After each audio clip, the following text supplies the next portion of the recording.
The theory of anthropogenic global warming states that man's activities create greenhouse gases like carbon dioxide that trap heat and ultimately warm the Earth. A warmer Earth is supposedly a bad thing. Let's talk about 3 good reasons to be skeptical of this theory. First, I should warn you what happens to skeptics. In October 2015, Philippe Verdier, the top meteorologist in France, was fired from his weathercaster job for stating that he does not accept the, quote, climate change religion. In fact, the weather chief released a book accusing top climatologists of, quote, taking the world hostage. Mr. Verdier's well-researched 330-page book entitled Climate Investigation specifically challenges the work of the United Nations Intergovernmental Panel on Climate Change, or IPCC. Mr. Verdier claims the IPCC, quote, blatantly erased data that went against their overall conclusions. By publicly criticizing the global warming hysteria, France's top weatherman lost his job. But you know, he was right. Let's discuss just 3 of many reasons to be skeptical of climate change.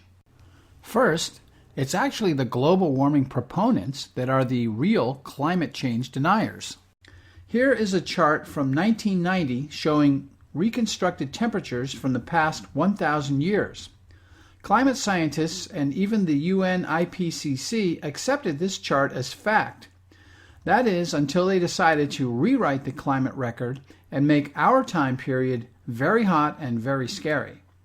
The chart clearly shows that there was a medieval warming period starting around 1000 AD. You may recall that the warm medieval weather at that time allowed the Vikings to explore previously uninhabited and very cold places like Greenland and Newfoundland. Similarly, there was a Little Ice Age centered around 1700 AD. These were well-documented climate periods.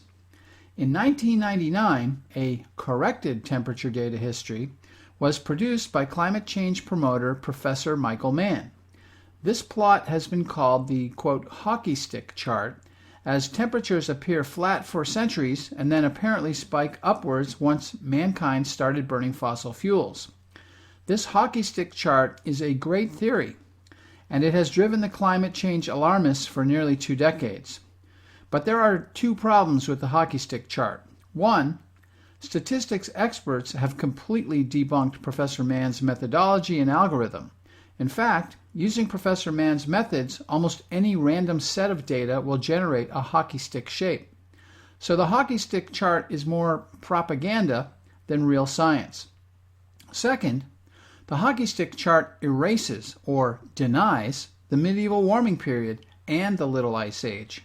So the question is, why would climate change advocates deny well-documented previous climate events?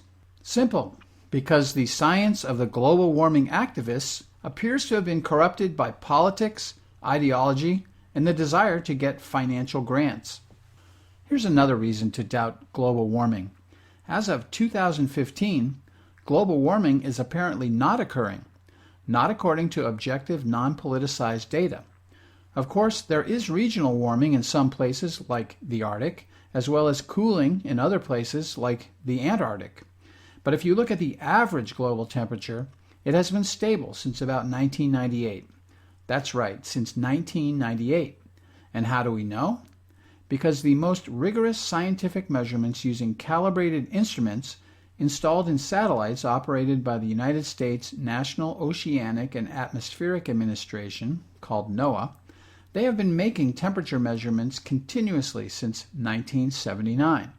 According to the satellite data, the last temperature spike happened in 1998 when a strong El Niño occurred, bringing warm temperatures to much of the Pacific region. You want more proof that global warming has stopped? The world's principal global warming advocate is the United Nations Intergovernmental Panel on Climate Change, the IPCC. Remember, it was the IPCC that shared that 2007 Nobel Peace Prize with Al Gore. That same IPCC in 2013 published their 5th assessment report. The evidence was so strong that even the UN had to admit that there had been a hiatus, or a pause, in rising global temperatures starting in 1998. The UN acknowledging a hiatus in warming is pretty good evidence that the IPCC's own climate model predictions are inaccurate, or at least incomplete. But don't expect an apology from them anytime soon. Here's another reason to be suspicious of the global warming theory. What is the ideal temperature of the entire Earth? What is the right amount of CO2? And who gets to pick? Al Gore? The UN? Why them? Carbon dioxide in the atmosphere is a byproduct of photosynthesis, and CO2 is essential to life on Earth and is directly responsible for the food that we eat and the oxygen that we breathe. So CO2 is definitely a good thing and certainly not a pollutant. In agriculture, smart growers produce crops, vegetables, and ornamental plants in glass greenhouses where they enrich the air with several times the amount of CO2 found in the normal atmosphere. The results of increased CO2 are that the growers get huge crop yields. The more CO2 in the air, literally, the greener the earth gets, and the more food can be grown for a hungry planet. There are valid scientific arguments on both sides of the climate issue. It is a very active field of research, as it should be. But the science is certainly not settled, and the so-called consensus is severely cracking.